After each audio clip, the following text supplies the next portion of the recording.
वो आज सुदामा जी के चरण दबा रहा है।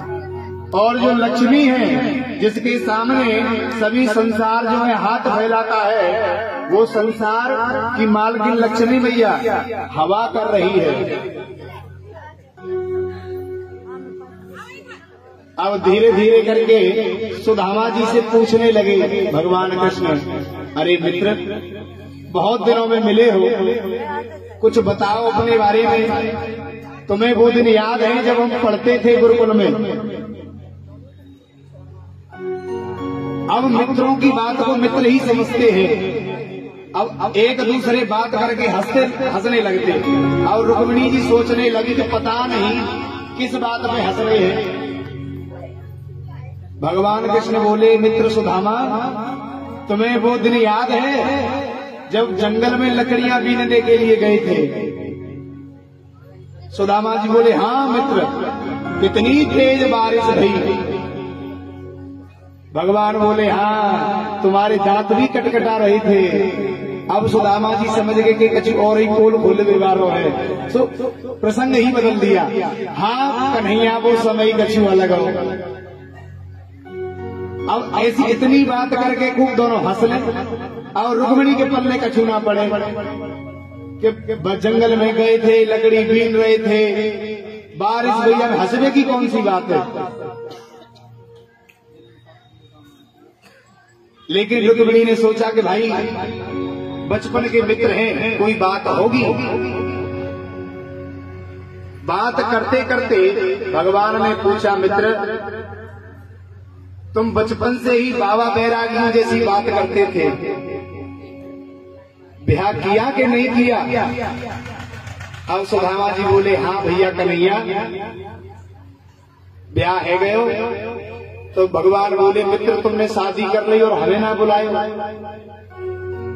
सुदामा जी बोले, मित्र, अब तुम इतनी दूर रहने लग गए हो और इतना बड़ो राजा बन गए हो, सो भैया मैंने संकोच के मारे तू ना बुलाए। और सच बताऊं कन्हैया, तेरी भाभी ने मैं यहाँ भेजे हूँ। भगवान बोले, जब भाभी ने भेजे हैं तो भाभी ने जरूर हमारे लिए कुछ न कुछ भेजा होगा। अब सुदामा जी सोचने लगे कि अब जो है हम बेचारे जाके इतनी बड़ी स्थिति की राजा महाराजा, और जाके सामने वो 4 मुट्ठी चावल जो 4 तरह के हैं, सो अपनी कांख को और दबाने लगे, हाथ को। तो भगवान पूछने लगे, मित्र, जब से आए हो तब से इस हाथ को बड़ा छुपा रहे हो, इस हाथ में क्या है? तो सुदामा जी कहते हैं, अरे लाला, कछु ना है, पैदल चल के आए हैं, तो यह हाथ में दर्द है रहे हो। भगवान बोले, जब हाथ में दर्द है रहे, हम पैर खामा खाम में दबाए रहे, जब हाथ में दर्द है तो हाथ दबाएंगे? सुदामा बोले, नहीं लाला, हमारा हाथ अपने आप ही ठीक है जाएगा, कोई दबाने की कोई जरूरत ना है, तू बैठो रहे। भगवान बोले, न, जब हाथ में दर्द है तो हम हाथ जरूर दबाएंगे। अब सुदामा जी ने बहुत मना किया, लेकिन बरबस भगवान ने हाथ पकड़ लिया। भगवान कहना चाहते हैं कि मित्र, तुम शायद मेरा स्वभाव भूल गए। मेरा स्वभाव कैसा है? पत्रम पुष्पम फलम तोयम यो मे भक्त्या प्रयच्छति। मित्र, मेरा स्वभाव जो है वो ऐसा है कि पत्र हो या पुष्प हो या फल हो, तोयम माने जल। अगर कोई मुझे पत्र भी, एक पत्ता भी चढ़ाता है, वो भी मुझे स्वीकार है। लेकिन चढ़ाए कैसे? भक्ति से। यो में भक्त्या प्रयच्छति। अगर मुझे कोई व्यक्ति एक पत्ता भी चढ़ा देता है तो मुझे वो भी स्वीकार है। भगवान ने यहाँ पत्रम कहा, पत्राणी नहीं कहा इतने पत्ते चढ़ाने हैं, नहीं, केवल पत्ता। और ये भी नहीं कहा कि किस चीज का पत्ता। अरे भाई, कहीं कहीं पे कोई पेड़ मिलता है, कोई नहीं मिलता। पुष्पम, केवल एक फूल, पुष्पाणी नहीं कहा। और ना ही ये कहा कि कौन से पेड़ का पुष्प होना चाहिए, कोई भी हो। और तोयम जल, जरूरी नहीं कि गंगा जल ही हो, शुद्ध नल से निकला हुआ जल हो, केवल उसी से मेरे को स्नान करा दो, मुझे वही अच्छा लगता है, लेकिन होना चाहिए भाव से। भगवान भाव के भूखे हैं। आप यहाँ शरीर से आए हैं, अगर आपका मन यहाँ पर नहीं है तो आपका आना बेकार है। भगवान कहते हैं कि मन की उपस्थिति जरूरी है, तन की नहीं। इसीलिए मित्र, तुम जो भी लाए हो वो मुझे अर्पण कर दो। तो बरबस भगवान ने वो तंदुल चावल की जो पोटली थी वो छुड़ा ली और भगवान ने एक मुट्ठी अपने मुख में डाल ली और एक मुट्ठी चावल के बदले में भगवान ने सुदामा जी को एक लोक की संपदा दे दी। बोलो राधे राधे।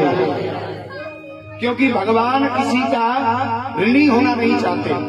भगवान को जो जितना देता है उससे कई गुना ज्यादा भगवान लौटा देते हैं। लेकिन जो कुछ है हमारे पास वो भगवान का ही है, लेकिन फिर भी देते हैं तो ये कहते हैं भगवान मैंने दे तो ये मैं लेके आया हूँ तो, लेकिन सब कुछ है भगवान का ही। लेकिन फिर भी भगवान उसके बदले कई गुना ज्यादा देता है। अब जैसे ही दूसरी मुट्ठी मुख में डाली तो रुक्मिणी ने हाथ पकड़ लिया कि अब ये दूसरी मुट्ठी चावल खाने के बाद में क्या खुद सुदामा बनना चाहते हो अथवा कच्चे चावल हैं, प्रेम के वशीभूत आप पा रहे हो, कहीं नुकसान न कर जाए। इसीलिए भगवान ने वो चावल रुक्मिणी को दिए कि ये सभी रानी महारानी को प्रसाद रूप में बांट दिया जाए। एक संत मेरे घर आया है प्रसाद लेकर के, ये प्रसाद सबको पाना चाहिए। अब बातें कर रहे, अब कन्हैया जी बोले कि लाला मैंने ब्याह करो, मैंने ना बुलायो, लेकिन अब तू बता तेने ब्याह करो कि ना करो। सुदामा जी बोल, कन्हैया बोले कि जब आए हो तो मिलवाई देंगे ना सीधे। सुदामा जी बोले और का जब आए हैं तो मिलेंगे, चल बुला अपनी पत्नी है।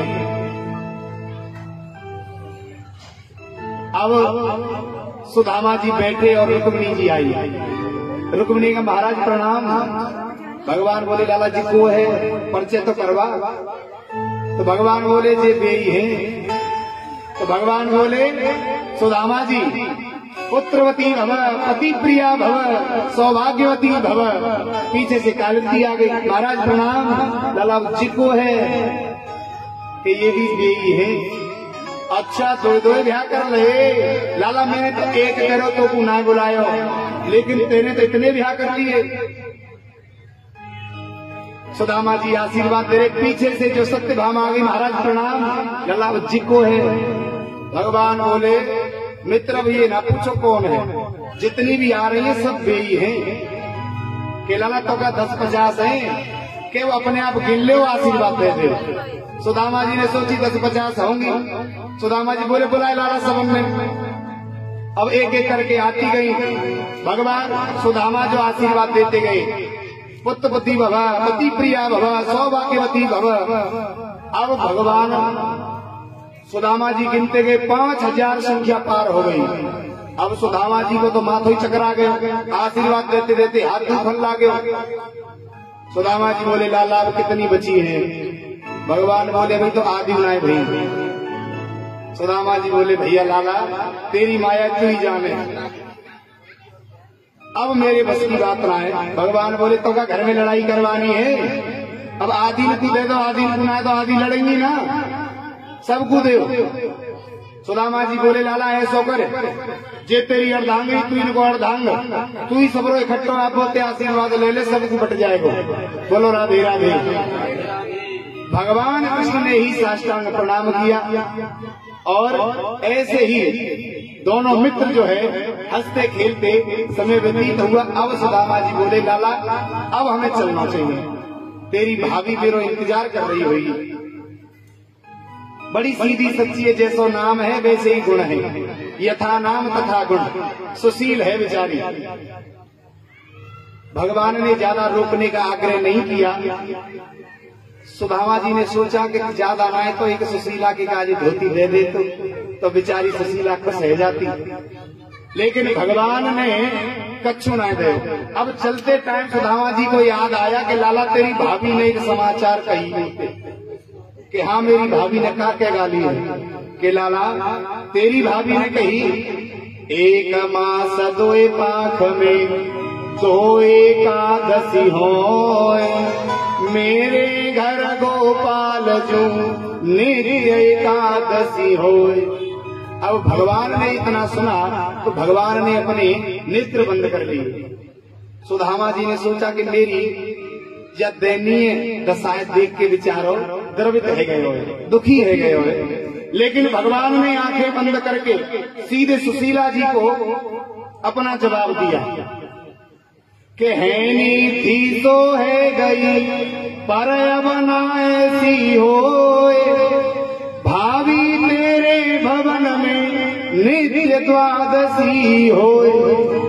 कि भाभी जो होना था सो हो गया, लेकिन अब तेरे भवन में नित्य द्वादशी होगी।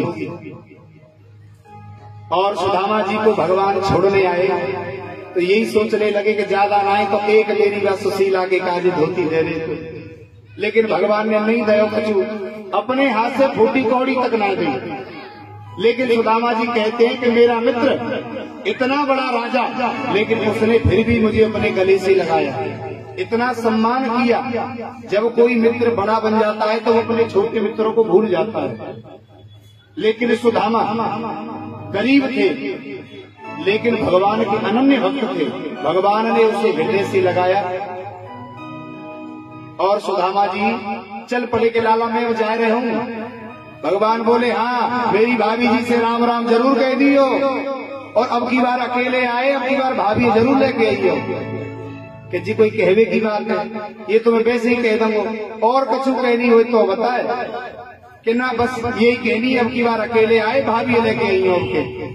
सुदामा जी समझ गए भैया जिना देखो, और सुदामा जी चले गए। लेकिन सुदामा जी जैसे ही अपने नगर के निकट पहुंचे तो देखे भव्य भवन बने हुए हैं, तो सोच में पड़ गए कहीं लौट फिर के मैं कहीं द्वारका में तो नहीं आ गए। लेकिन मेरी यहाँ एक झोपड़ी थी, वो कहाँ चली गई। अब महल के बार बार चक्कर काटे कि झोपड़ी मेरी यही थी।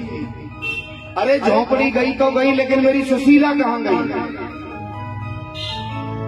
अब अंदर जो है सुशीला सोलह श्रृंगार करके छम छम करती हुई आरती का थाल सजा करके आ रही थी, और सुदामा जी उधर देख रहे थे। एक सेवक ने कहा कि महारानी बहुत देर से एक बाबा है हमारे महलों की तरफ देख रहा है। आज जब सुशीला ने देखा तो कहने लगी ये मेरे प्राणनाथ हैं, मेरे स्वामी हैं। अब सभी सुशीला के साथ में सखियां दौड़ी आरती का थाल लेके। सुदामा नाम की जय जयकार होने लगी तो सुदामा जी ने सोची कोई सुदामा नाम को महाराज आके बस गए हुए। लेकिन सुशीला जैसे आई तो सुदामा जी एक कोने में खड़े है गए। लेकिन सुशीला बिल्कुल सामने जब पहुंच गई तो सुदामा ने पूछा देवी जी कौन हो तुम। तो सुशीला कहने लगी अरे महाराज ऐसे गए अपने मित्र के जहाँ के मोइया भूल गए। अरे मैं तुम्हारी सुशीला। जब सुदामा ने देखी तो कहवे लगे अरे सुशीला तेरे दो दो चुटीला, ये कहाँ से ऐसा है गए। मैं जब तो छोड़ के गए बिल्कुल बिना वस्त्रों में फटे वही वस्त्र तेरे, अब ये तेरा श्रृंगार कहने कहाँ से आए।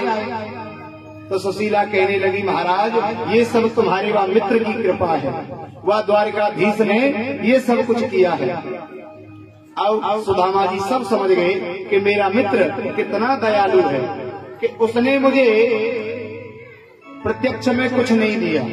अगर वो प्रत्यक्ष में देता तो मैं उसका ऋणी हो जाता। इसीलिए उसने मेरे को सब कुछ दिया, लेकिन अप्रत्यक्ष रूप से। इस प्रकार भगवान ने सुदामा जी की सहायता की। सुखदेव स्वामी कहते हैं राजन एक समय द्वारिकापुरी में विद्वान जन बैठे थे और उन्होंने भगवान से कहा कि प्रभु अब की बार सूर्य ग्रहण बड़ा जोरदार है और इसमें अगर कुरुक्षेत्र स्नान किया जाए तो बहुत पुण्य मिलेगा। भगवान ने कहा जैसी तुम्हारी इच्छा। इधर जो है नंद बाबा से ब्रजवासियों ने कहा कि बाबा कुरुक्षेत्र स्नान के लिए चलते हैं, और इधर पांडव दिल्ली से वो भी कुरुक्षेत्र पहुंचे, और सारे जो लोग हैं वो कुरुक्षेत्र पहुंच गए। सुबह का जो पर्व होता है स्नान करने का, जब भगवान कृष्ण की सवारी निकल रही थी और वहीं ब्रजवासी ग्वाला रास्ते में खड़े थे, तो जो भगवान के सेवक थे वो रास्ता बनाते हुए जा रहे थे, हटो हटो हमारे महाराज द्वारकाधीश पधार रहे हैं। अब एक ग्वाला ने पूछा कि भैया तेरे द्वारकाधीश कौन है, क्या नाम है या तो एक सेवक ने कहा कि हमारे महाराज का नाम है श्री कृष्णचंद्र जी महाराज। अब ग्वाला बोलो चोरे जी को अपनो कोई नहीं आएगा, इतनो बड़ो है गयो भैया जाको, तो नाम इतनो बड़ो है गयो, जाके तो नौकर चाकर लग रहे हैं। अब ब्रजवासी ने कहा कि जा कह दियो अपने बाप से कि रास्ता में तेरे बाप खड़े हैं। अब जब इतना सुना सेवक ने तो बहुत लाल पीला हुआ कि हमारे महाराज से ऐसे कहता है। अब सेवक दौड़ा दौड़ा गया भगवान के पास के प्रभु गजब हो गया, हम रास्ता बनाते हुए जा रहे थे तो रास्ते में मेरे गंवार ग्वाले खड़े। जब गंवार ग्वाले खड़े इतना सुना तो भगवान के भी कान खड़े हो गए कि गंवार ग्वाले हैं, और भगवान उन्होंने ऐसा कहा कि हम तो कह नहीं सकते। भगवान बोले जैसा कहा वैसा बताओ। सेवक बोला प्रभु एक कह रहा था कि कह दियो अपने महाराज से रास्ता में तेरे बाप खड़े हैं। अब तो भगवान सब समझ गए कि जो मेरा नाम सुन के भी मुझे खरी खरी सुना दे, इतना अधिकार तो केवल ब्रजवासियों को है। बोलो राधे राधे, जोर से बोलो राधे। क्योंकि ब्रजवासी कन्हैया को भगवान मानते ही नहीं। अब भगवान दौड़े दौड़े आए और सभी अपनी मित्र मंडली से मिले, और सभी मित्रों को ऐसा लगा कि सबसे पहले मुझसे मिले हैं। अब तो कुरुक्षेत्र स्नान जो होना था सो हो गया, लेकिन एक दूसरा ही मेला लग गया। ब्रजवासियों के साथ में राधा रानी भी आई थी, और इधर इंद्रप्रस्थ से पांडव आए थे माता कुंती के साथ, और मैया देवकी वसुदेव। तो यशोदा मैया ने सोची कि आज मेरा लाला इतने बरसन के बाद मैं देखूंगी भाई, इतना बड़ो है गयो है, और मैंने सुनी है लाला तेरे ब्याह है गए, तो बेटा बहू से मिलवाए दे। भगवान ने सभी रानी पटरानियों से मिलवाया, और एकांत पाकर के श्री किशोरी जी से मिले भगवान। औरत सब कुछ सहन कर लेती है, लेकिन सौतन का सुख जो होता है, दुख जो होता है, वो सहन नहीं करती। इनको पता था रानियों को कि हमारे प्रभु राधा जी से प्रेम करते हैं। उनको ये भी पता था कि वो आई है, तो जाकर के राधा को गर्म दूध पिला दिया, गरम गरम। तो राधा रानी ने पी तो लिया, लेकिन भगवान के पैरों में छाले पड़ गए। जब ये बात रानियों ने पूछी कि महाराज आपके चरणों में ये छाले, तो भगवान ने बताया कि जिसको तुमने गर्म दूध पिलाया था उसके हृदय में मेरे चरण वास करते हैं। बोलो राधे राधे। प्रेम उसको नहीं कहते कि जहाँ एक दूसरे का दीदार हो या मिलना ही हो। प्रेम तो वो होता है कि जहाँ मिलने की कोई आस ना हो और प्रेम दिल से कम ना हो। अब वहाँ भगवान ने अपने पिताजी वसुदेव से अपने परम तत्व ज्ञान के बारे में बताया। नारद जी से कहा कि आप मेरे पिताजी को मेरे बारे में ज्ञान दीजिए, क्योंकि मेरे माता पिता हैं, मैं दे नहीं सकता, क्योंकि वो तो मुझे अपना बेटा ही समझते हैं। अगर आपका भाव हमारे प्रति भी बेटे वाला है तो आप हम जो सुना रहे हैं वो आपके पल्ले नहीं पड़ेगा, क्योंकि आप हमें बेटा समझ रही हैं। अगर आप ये समझेंगी कि कोई सुना रहा है तब वो पल्ले पड़ेगा। इसीलिए जब तक हमारा भाव ज्ञान देने वाले के प्रति गुरुत्व का नहीं होता तब तक हमारे पल्ले कुछ नहीं पड़ेगा। नारद जी ने वसुदेव जी को ज्ञान दिया। नारद जी ने कहा कि 3 ऋण होते हैं हर व्यक्ति पर, हर जीव पर जन्म लेते ही। एक होता है ऋषि ऋण, एक होता है देव ऋण, एक होता है पितृ ऋण। ये 3 ऋण होते हैं हर जीव पर, और इन तीनों ऋणों से जो पूर्ण हो जाता है उस पर कोई भी ऋण नहीं रहता। तो नारद जी कहते हैं जो ऋषि ऋण है उससे ऋण होते हैं कि हमारे ऋषि मुनियों ने जंगल में जाकर के घोर तप किया, सूखे पत्ते खाए, तब जाकर के हमारे ये वेद पुराण लिखे। इनका हमें स्वाध्याय करना चाहिए, पढ़ना चाहिए, सुनना चाहिए, तब हमें ऋषि ऋण से मुक्ति मिलती है। एक होता है देव ऋण। देव ऋण से मुक्ति तब मिलती है जब हम कोई यज्ञ करते हैं, भगवान के प्रति हम कुछ दान करते हैं। और पुत्र ऋण, इससे तब मुक्ति मिलती है जब हम भी अपने माता पिता की तरह अपना विवाह करके आगे संतान पैदा करते हैं, तब हमें पितृ ऋण से मुक्ति मिलती है। इन तीनों ऋणों से जो मुक्त हो जाता है उस पर कोई भी ऋण नहीं होता। तो भगवान बोले कि पिताजी अगर आपकी आज्ञा हो तो यहाँ पर एक यज्ञ का आयोजन किया जाए। तो वसुदेव जी ने कहा कि बिल्कुल। तो भगवान ने सारी व्यवस्थाएं की, क्योंकि सारे ऋषि मुनि वहां थे, तो वहीं यज्ञ जो है हुआ। और उसमें ये पता नहीं चला उस मेले में कि कितना समय निकल गया।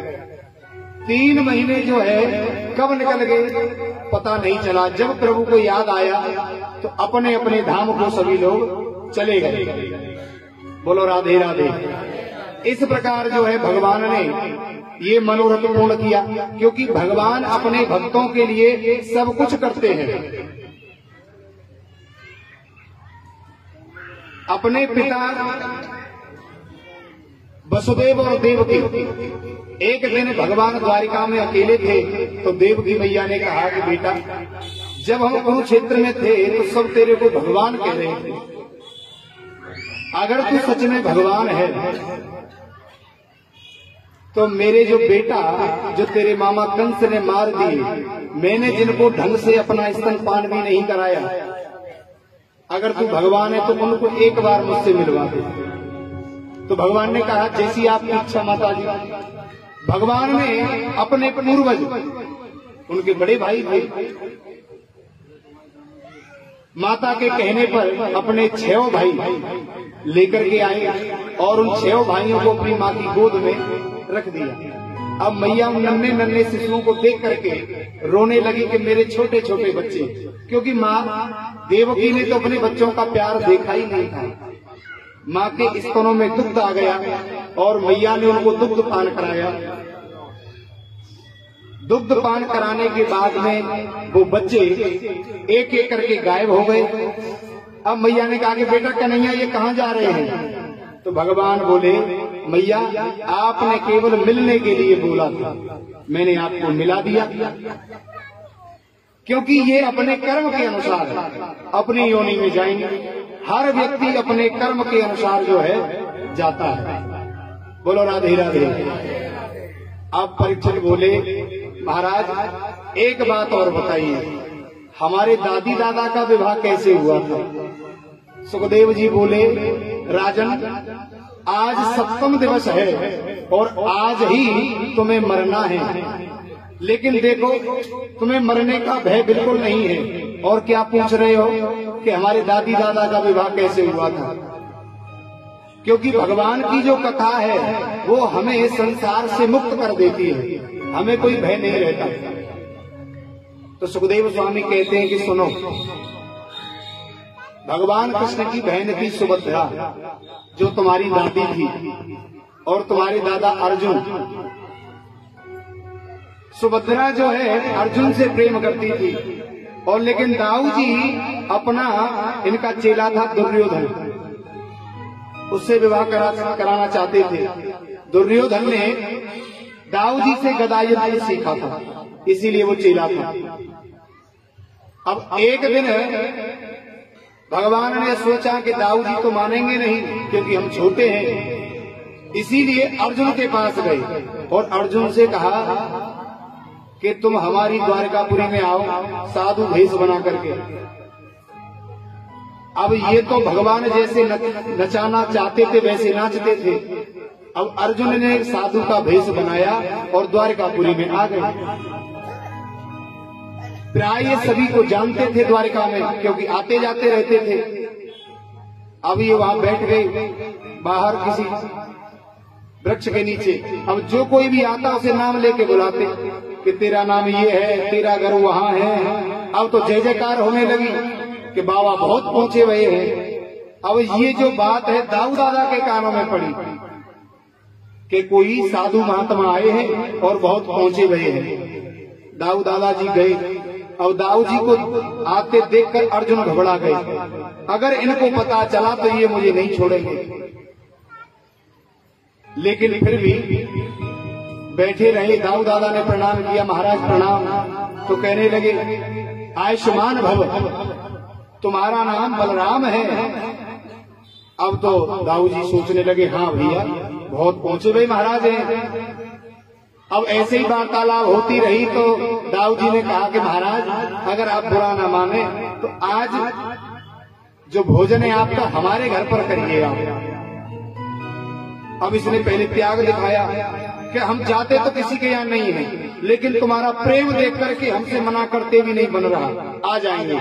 और ये तो चाहती यही थी कि घर जाए। अब ये जो है घर पहुंचे। भगवान कृष्ण ने सुभद्रा से कहा कि बहन सुभद्रा बहुत पहुंचे हुए महात्मा हैं, इनकी सेवा करोगी तो मनवांछित पति मिलेगा। अब ऐसा कह करके सुभद्रा से बोले थोड़ा सा काम है बहन जी, मैं अभी आता हूँ, तुम जब तक बाबा जी को भोजन पवाओ। अब इतना कह के चले गए। अब सुभद्रा सोचने लगी कि थोड़ी थोड़ी शकल मुझे ऐसा लगता है अर्जुन जैसी है, लेकिन फिर सोचने लगी कि आजकल मैं कुछ ज्यादा ही सोचती हूँ उनके बारे में, इसीलिए हर व्यक्ति मुझे वही नजर आता है। फिर काम करने लगी, लेकिन सोचने लगी कुछ भी हो लगते तो अर्जुन जैसे ही हैं, लेकिन अर्जुन ऐसा क्यों भेष रखेंगे।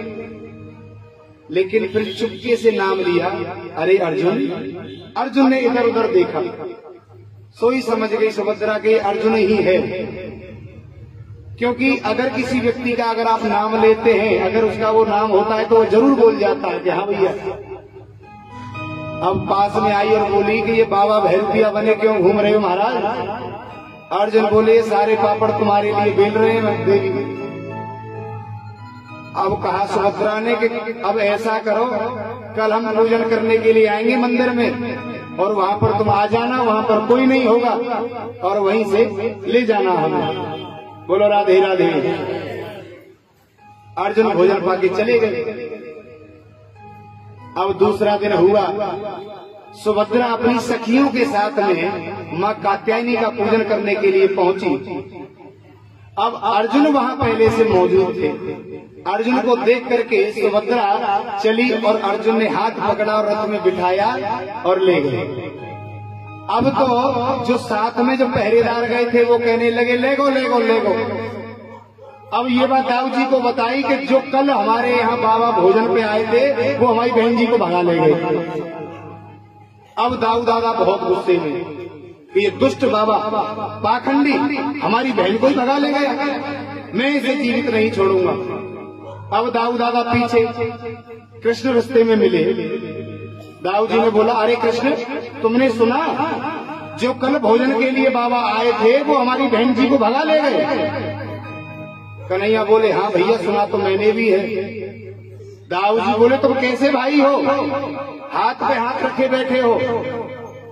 भगवान बोले भैया हम ये सोच रहे हैं कि ये बाबा कोई मामूली बाबा नहीं है, जो हमारे बल पराक्रम के बारे में जानते हुए भी हमारी बहन का हरण कर ले गया तो कोई हमसे बड़ा योद्धा होगा।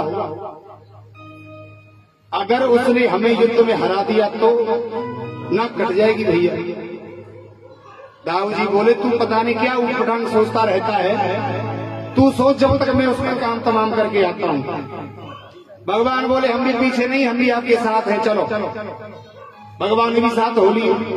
अब जैसे ही दाऊ जी को आते देखा अर्जुन घबरा गए, अब ये मुझे नहीं छोड़ेंगे। अर्जुन का एक नाम है सब्यसाची। अर्जुन एक ही हाथ से बाण चला देते हैं। धनुष पर बाण चढ़ा के चला देते, जबकि कोई भी व्यक्ति एक हाथ से धनुष पर बाण चढ़ा के नहीं चला सकता। अब सुभद्रा ने कहा, आप प्रेम से युद्ध करिए, मैं घोड़े दौड़ाती हूँ। अब सुभद्रा जो है रथ दौड़ाने लगी और अर्जुन जो है युद्ध करने लगे। भगवान पीछे से कहने लगे, चलने तो कोई बात नहीं, हम हैं। लेकिन अर्जुन ने कहा कि देख लेना महाराज, हमारी तो बागडोर तुम्हारे ही हाथ है। भगवान बोले ठीक है, लेकिन कन्हैया ने दाऊ जी से कहा कि भैया जरा ये देखो तो सही, ये बाबा ने बहन जी को भगाया है या बहन जी ने बाबा को भगाया है? देखो घोड़े कौन दौड़ा रहा है। जब दाऊ जी ने देखा तो दाऊ जी का भी माथा घूम गया कि हाँ कन्हैया, मुझे लगता है कि हमारी बहन जी ने बाबा का हरण कर लिया है, क्योंकि रथ बहन जी दौड़ा रही थी। अब जब ये सुना तो कन्हैया ने कहा कि मुझे लगता है दाऊ जी ये कोई और नहीं, गांडीवधारी अर्जुन है। जब अर्जुन का नाम लिया तो दाऊ जी ने कहा कि जब ये अर्जुन है तो सब किया धरा सब तेरा ही है, क्योंकि तेरे बिना तो ये कुछ नहीं कर सकता। भगवान ने कह दिया युद्ध विराम, अर्जुन को बुला लिया कि आ जाओ। अर्जुन ने आते ही दाऊ जी ने प्रणाम किया कि महाराज नमो नारायण। अर्जुन शर्मिंदा भय कि दाऊ दादा माफ कर दो, हमें तो ये जैसे नचाते हम वैसे ही नाचते हैं, क्योंकि हम तो इनके ही क्रीड़ा मृग हैं। अब आप ही बताओ हम क्या करते। तो दाऊ जी ने कहा कि कृष्ण तुम हमसे कह सकते थे। तो भगवान ने कहा कि तुम तो अपने चेला दुर्योधन से करना चाहते थे, लेकिन हमारी बहन जी मन ही मन अर्जुन को चाहती थी, इसीलिए हमने ये उपाय सूझा कि इस प्रकार जो विवाह किया जाए। सुखदेव जी बोले कि राजन ऐसे हुआ था तुम्हारे दादी दादा का विवाह। परीक्षित खूब हंसे कि हमारे दादी दादा का विवाह इस प्रकार हुआ। बोलो राधे राधे। इस प्रकार दसम स्कंद की कथा समाप्त होती है। एकादश में भगवान ये मुक्ति का स्कंद है, इसे मुक्ति स्कंद भी कहते हैं। बहुत से लोग सुदामा चरित्र पर ही बहुत से व्यास कथा को समाप्त कर देते हैं, आपने देखा होगा। लेकिन सुदामा का जो चरित्र है वो दसम स्कंद में है और भागवत में 12 स्कंद है। 2 स्कंदों की कथा को वो कहते ही नहीं है। ये मुक्ति जो स्कंद है, इसी में पार्वती जी को नींद आ गई थी जब भगवान शिव सुना रहे थे, और जो तोता हुक्का दे रहा था, ये वही मुक्ति स्कंद है। तो भगवान ने सोचा कि मैंने वैसे तो पृथ्वी का सारा भार जो है तार दिया, लेकिन मेरा परिवार इतना बड़ा हो चुका है कि मेरा ही परिवार इस पृथ्वी का भार ना बन जाए। और उन्होंने एक ऐसी माया रची कि बहुत सारे साधु महात्मा द्वारकापुरी में आए और तपस्या करने लगे। भगवान के पुत्र और पुत्र एक दिन मजाक सूझा, जामवती का पुत्र सांब बहुत सुंदर था, तो सभी बच्चों ने उसे साड़ी पहनाई और महात्माओं के पास ले जाकर के बोले कि महाराज हमारी भाभी जी ये पूछने आई हैं कि इनके लड़का होगा कि लड़की। अब सबरे महात्मा कोई नाक बंद करे, कोई आंख बंद करे, लेकिन काऊ के पल्ले कछू ना पड़े। अब कछू हो तो पल्ले पड़े। उस सभा में दुर्वासा मुनि भी बैठे थे। दुर्वासा मुनि ने देखा, जब बहुत देर हो गई तो दुर्वासा मुनि ने कहा इधर आओ बच्चों, हम बताएंगे तुम्हारी भाभी के क्या होगा। दुर्वासा मुनि ने कहा कि न लड़का होगी न लड़की, इसके एक लोहे का मूसल होगा जो तुम्हारे पूरे परिवार का विनाश कर देगा। अब इतने में सारे बच्चे घोड़ा गए। जब कपड़े खोले तो वास्तविकता में एक लोहे का मूसल प्रकट हो गया। अब ये बात उग्रसेन जी को बताई तो उग्रसेन जी ने कहा कि अगर ये बात भगवान को पता चली तो भगवान बच्चों को या तो मृत्यु दंड देंगे या उनको देश निकाला दे देंगे। उन्होंने वो लोहे का मूसल घिसवा करके पानी में बहा दिया। उसी की एरका नामक घास बनी जो तलवार जैसी पहनी थी।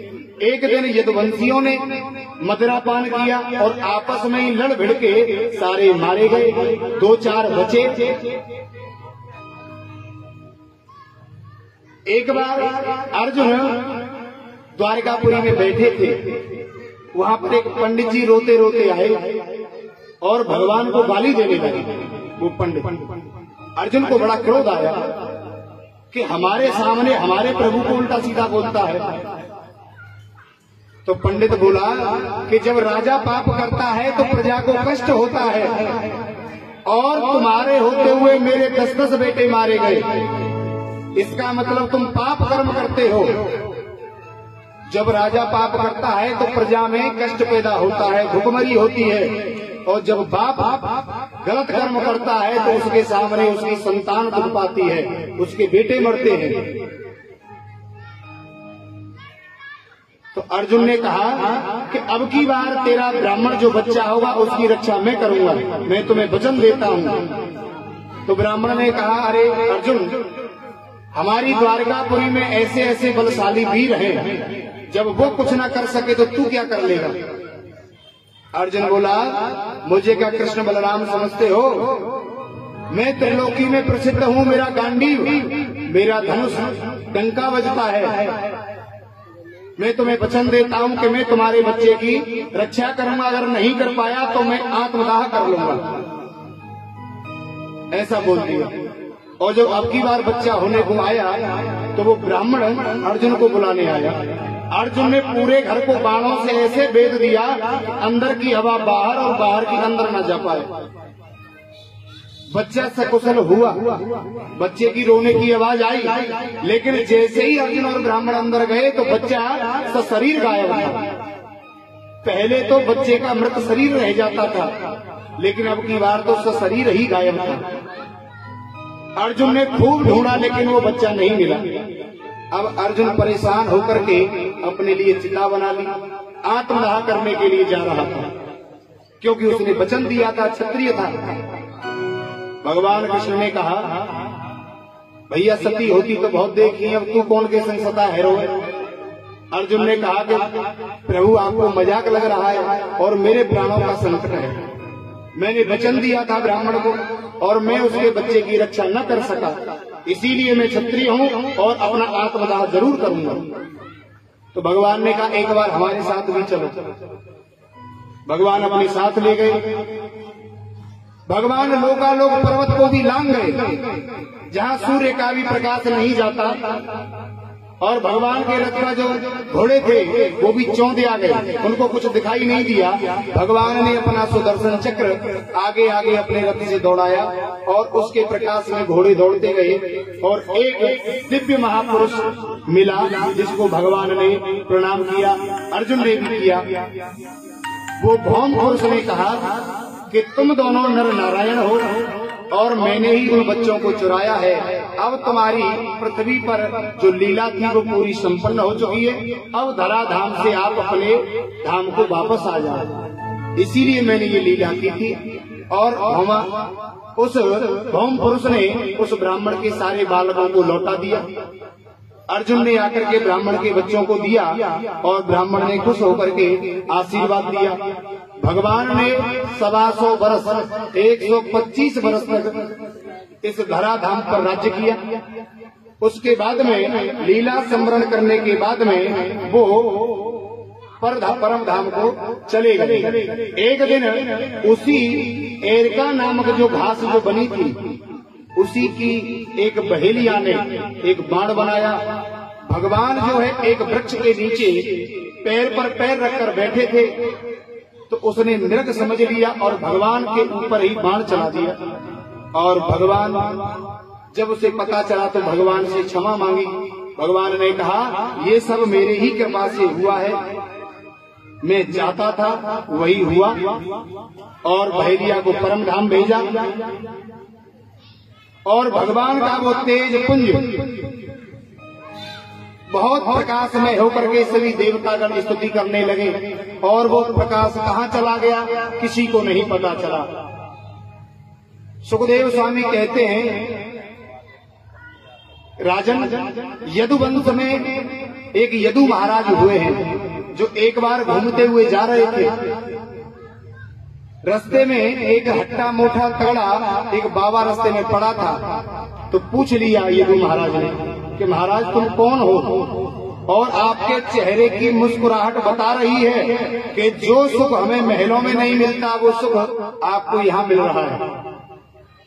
ऐसा क्या है यहाँ पर जो आप खुश हैं? तो बाबा उठ के बैठ गए और कहने लगे कि अपन को दत्तात्रेय कहते हैं, और हमने जीवन जीने का तरीका एक से नहीं 24 गुरु बनाए हैं, उनसे सीखा है। 24 गुरु बनाए थे दत्तात्रेय जी ने। कौन कौन से थे?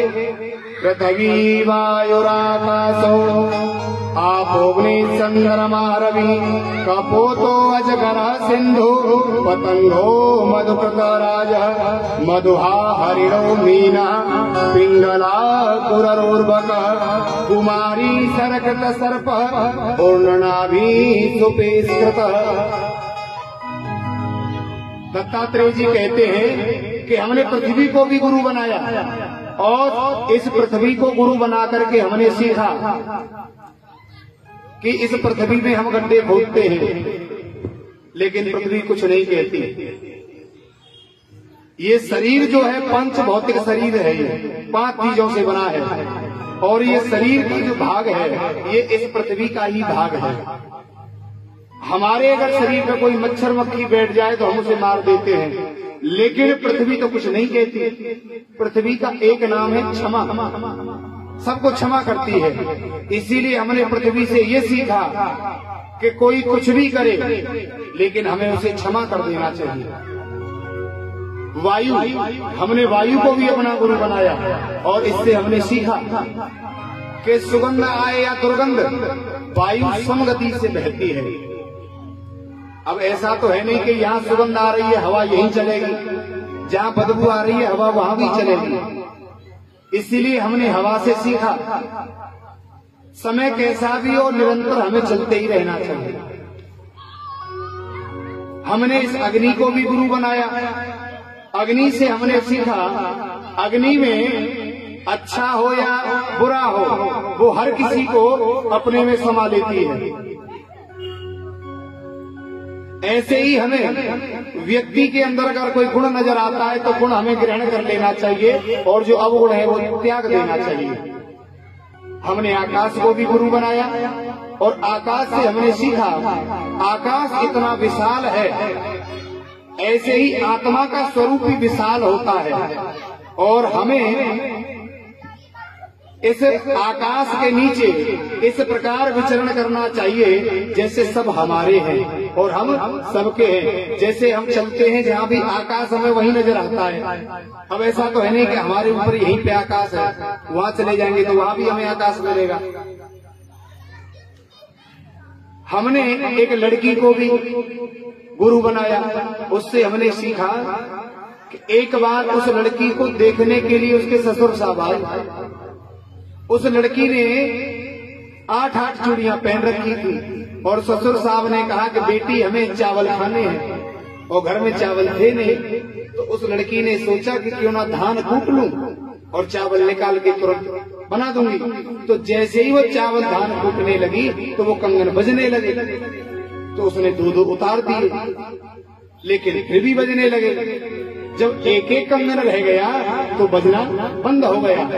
तो हमने उससे सीखा कि संत अगर संसार में रहेगा तो भजन नहीं कर पाएगा, संसार में उसको नहीं रहना चाहिए। बासे बहुनाम कलहो भवेत वार्ता द्वयोरपि, संत को अकेले रहना चाहिए। एकांत वासा झगड़ा न झांसा, अकेले रहोगे मस्त रहोगे, संसार में रहोगे ये तुम्हें कुछ न कुछ बताते रहेंगे, करवाते रहेंगे, और आप कर्म बंधनों में बंधते जाएंगे।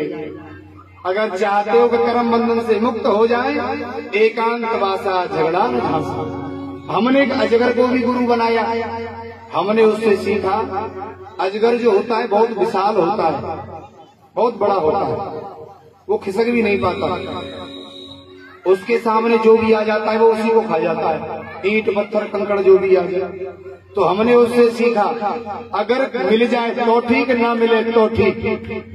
अजगर करे न चाकरी, पंछी करे न काम, और दास मलुका कह गए सबके दाता राम। कपो तो हमने कबूतर को भी गुरु बनाया, हमने मधुमक्खी को भी गुरु बनाया, और मधुमक्खी से हमने सीखा, मधुमक्खी जो होती है वो पुष्प से पराग चुनती है और शहद इकट्ठा करती है, और उस शहद पर किसी बहेलिया की नजर पड़ जाए तो बहुत सारी मधुमक्खियों को मार देता है और शहद को ले जाता है। ऐसे ही हमको धन ज्यादा इकट्ठा नहीं करना चाहिए। जब किसी को पता चल जाएगा कि ज्यादा धन है तो कोई हाथ पैर तोड़ जाएगा और धन भी ले जाएगा। बोलो राधे राधे। इसीलिए हमें इतना धन इकट्ठा करना चाहिए जिससे आजीविका चलती रहे। किसके लिए इकट्ठा कर रहे हो? ये मधुमक्खी से। ये सच है कि जिस पे संपत्ति अधिक होती है उसके दुश्मन भी उतने ही होते हैं। अरे गरीब व्यक्ति को तो हाथ की तकिया बना के नींद आ जाती है, और जो पैसे वाले होते हैं वो गोली लेते नींद की, तब आती है, वैसे नींद भी नहीं आती। इस प्रकार हमने 24 गुरुओं से शिक्षा प्राप्त की है, एक से नहीं। तो यदु महाराज जो है ये सुन के प्रसन्न हुए। इस प्रकार दत्तात्रेय जी का ये प्रसंग सुनाया।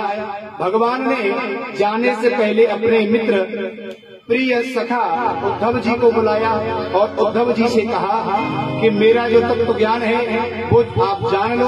और उसके बाद में उद्धव जी को बद्रीनाथ भेज दिया और द्वारका सारथी को बुला करके द्वारकापुरी भेज दिया कि आज से 7वें दिन द्वारका समुद्र में डूब जाएगी, मेरी द्वारका को खाली कर दें। इस प्रकार जो है द्वारका को खाली कर दिया गया। अर्जुन के साथ में अर्जुन जब द्वारका से उन गोपियों को लेकर के जा रहे थे तो बहेलियों ने लूट लिया। तो अर्जुन कहता है कि मैं वही अर्जुन हूँ गांडीवधारी, लेकिन आज मेरे उस बाण में वो ताकत नहीं रही। तो भगवान ये दिखाना चाहते थे कि जब तक मैं था तेरे साथ, जब तक ही तू था और मैं नहीं हूँ तो कुछ भी तेरा अस्तित्व तो नहीं है। क्योंकि हम ये कहते हैं ना कि ये मैंने किया है, ये मैंने किया है, ये मैंने नहीं किया। करने और कराने वाला वही है। ये हम और आप तो केवल निमित्त मात्र हैं जो मेरा मेरा करते हैं और इस मेरा मेरा में चले जाते हैं।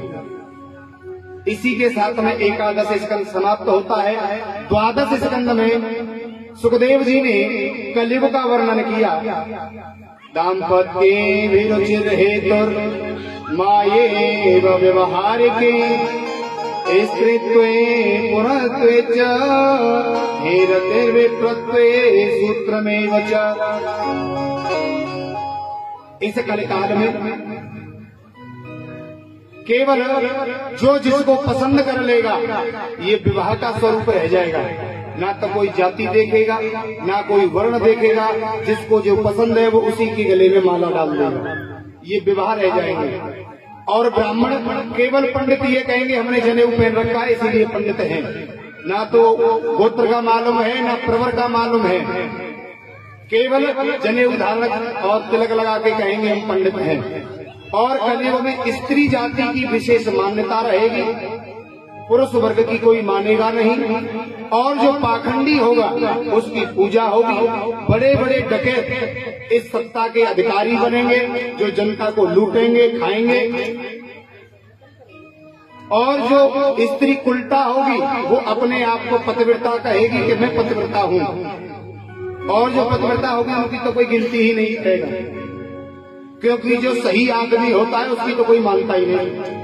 और जो लोग गलत होते हैं वो अपनी जय जयकार करवाते हैं, क्योंकि जिसको डर होता है ना हारने का वही जिंदाबाद के नारे लगवाता है। और जिसको डर ही ना हो, जिसको पता है कि मेरी तो जीत है, तो वो जयकारे ही क्यों लगवाएगा। इस प्रकार जो है कलयुग में, कलयुग की आयु है 4,32,000, जिसमें से 5,125 वर्ष निकल चुके हैं। 5,125 वर्ष निकल गए। जब अपना नया साल आता है तो किसी ब्राह्मण से पंचांग सुनना चाहिए। विधि विधान से हमारे पंचांगों में ऋषि मुनियों ने लिख दिया है सारा कुछ। और इस कलयुग में संबल ग्राम मुख्यस्य ब्राह्मणस्य महात्मना भवने विष्णु यश सकल प्रादुर्भविष्यति।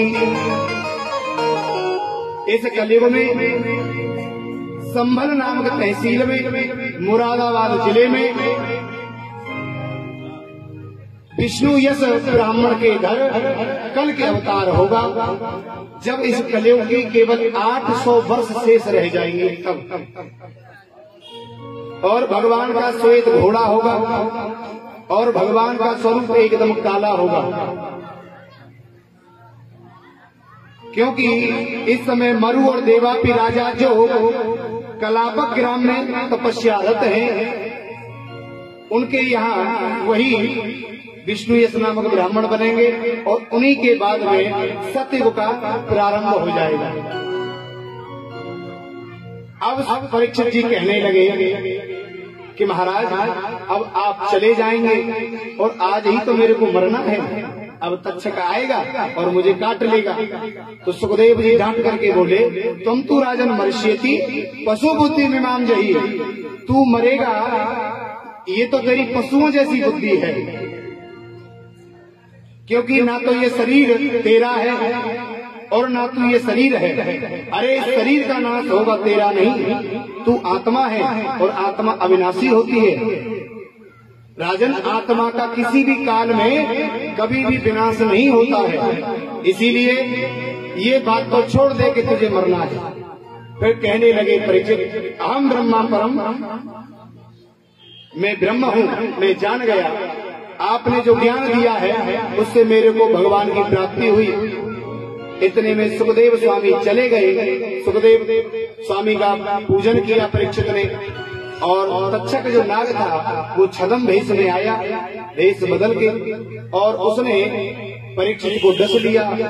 परीक्षित की आत्मा परमात्मा में लय हो गई। परीक्षित का पुत्र जन्मेजय, जिसने सर्पेष्टि यज्ञ किया और बहुत सारे सर्पों को मार दिया, लेकिन ब्रह्मा के कहने से और आस्तिक मुनि के कहने से वो यज्ञ रोक दिया गया, क्योंकि जो आस्तिक हैं, आस्तिक के कहने से ही सर्प बचे हैं। अगर कोई सर्प निकल आता है ना कहीं, तो आप कह दीजिए उससे कि तुम्हें आस्तिक मुनि की सौगंध है, उस दिन से वो सर्प आपको दिखाई नहीं देगा, चला जाएगा। क्योंकि सर्प जो होता है वो बंधन को बहुत मानता है, अगर उसे सौगंध दे दी जाए तो वो बहुत जल्दी मानता है। इसी प्रकार जो है अब भागवत जी का अंतिम श्लोक हम और आप लोग सभी लोग गाएंगे, मेरे साथ में आप लोग गाएंगे। ये भागवत जी का अंतिम श्लोक है। नाम संकीर्तनम यस्य,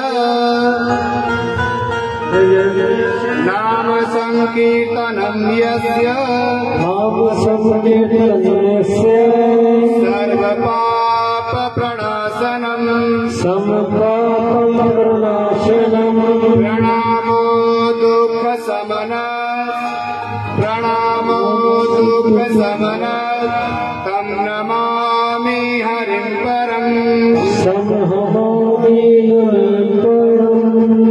भागवत जी का अंतिम श्लोक आप सबने श्रवण किया। इसमें नाम संकीर्तनम यस्य, केवल इस कलिकाल में भगवान का नाम है जो केवल भव से पार लगा सकता है, और कोई इस भव से पार होने की औषधि नहीं है। इसीलिए जितना हो सके भगवान का नाम संकीर्तन करें। और एक भजन होगा, जिस भजन के माध्यम से आप सभी लोग बारी बारी से हमारा पूजन करेंगे। व्यास पूजन होता है अंत में, आप सभी लोग पूजन करते जाएंगे, और उस भजन के बाद में आरती। आज अंतिम दिवस है, ये व्यास जी का अंतिम दिवस और व्यास जी की विदाई है। कृपया कर व्यास जी की विदाई करेंगे। आप लोगों के बीच में ये 7 दिन कैसे गुजर गए हमें पता नहीं चला। आप सब लोगों का बहुत प्यार मिला, बहुत आनंद आया। ऐसे ही कामना करते हैं कि आगे भी मिलते रहे। हमसे अगर कोई जाने या अनजाने में अगर कोई भूल हुई हो, त्रुटि हुई हो और आपका दिल दुखा हो, तो अपना बच्चा समझ के हमें क्षमा करना। हम आपसे क्षमा प्रार्थी हैं। भगवान जय, ये 7 दिन के अंतिम भजन सभी आएंगे और ब्याज का तिलक करेंगे। अंतिम विदाई। मिलन सात दिन का हमारा तुम्हारा, मिलन सात दिन का हमारा तुम्हारा, रही जिंदगी मिलेंगे दोबारा, रही जिंदगी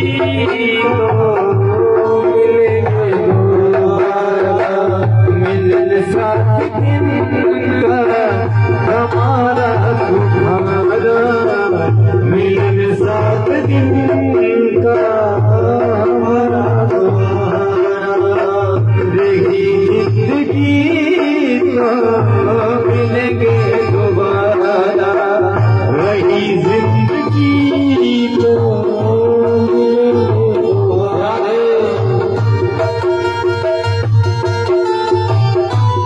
श्री राधे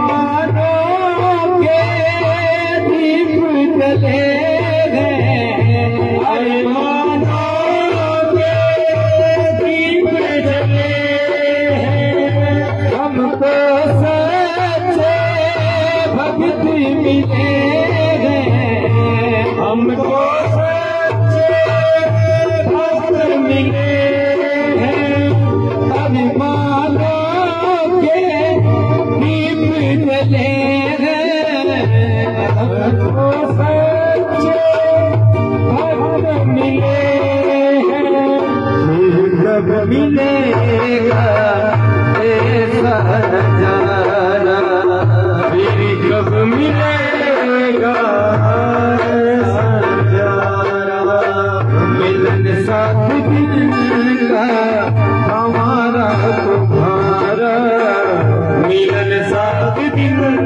का हमारा तुम्हारा, मेरे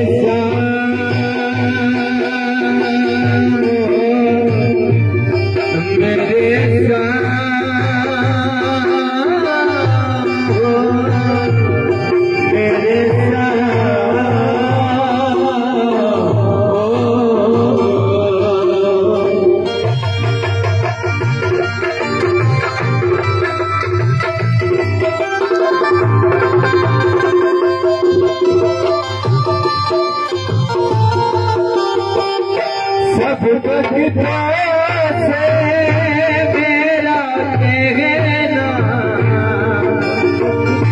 सब भक्तों से मेरा कहना, भूल चूक की माफी देना, भूल चूक की माफी देना, तुमसे बिछड़ना गवारा हमारा, तुमसे बिछड़ना हमारा तुम्हारा, लगी जिंदगी तो मिलेंगे तुम्हारा, ये जिंदगी तो मिलेंगे दोबारा, मिलन साथ दिन का हमारा तुम्हारा, मिलन साथ दिन का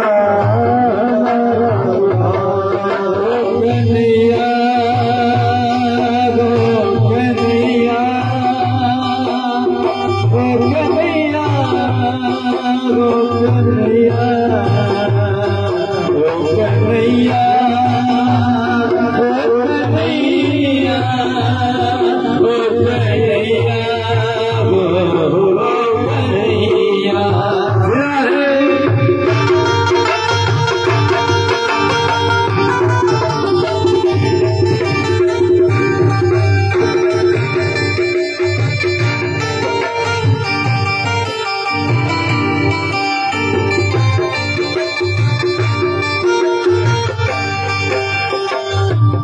कसर पर भूल न जाना,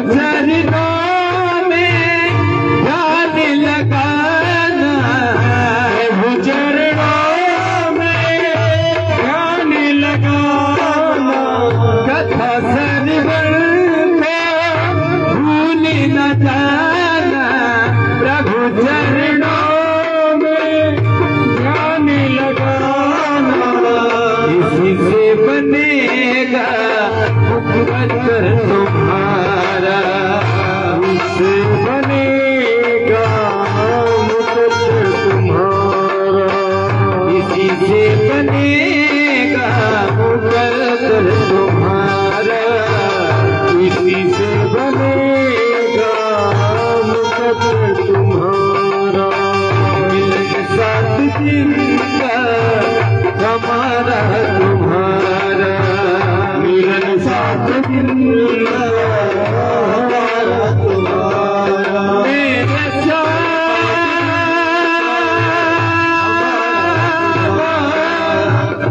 मिलन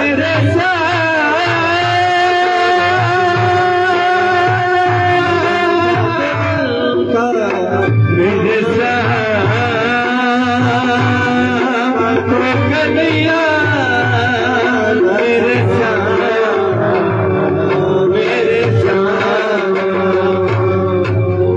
बोलिए कृष्णचंद्र भगवान की जय, बोलिए अपने अपने गुरु महाराज की जय, बोलिए अपने माता पिता की जय। बोलो राधे राधे। राधे राधे।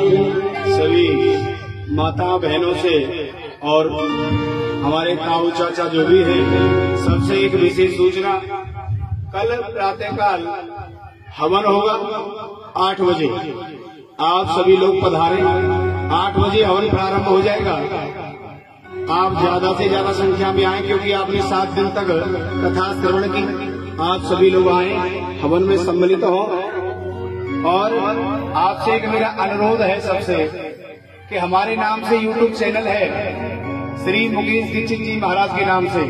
आप सभी हमारे चैनल को सब्सक्राइब करें, बेल आइकन दबाएं, और हमारी कथा जो है आप तक पहुंच जाएगी। और जो आगामी जो नई होंगी वो भी आपको मिलती रहेंगी।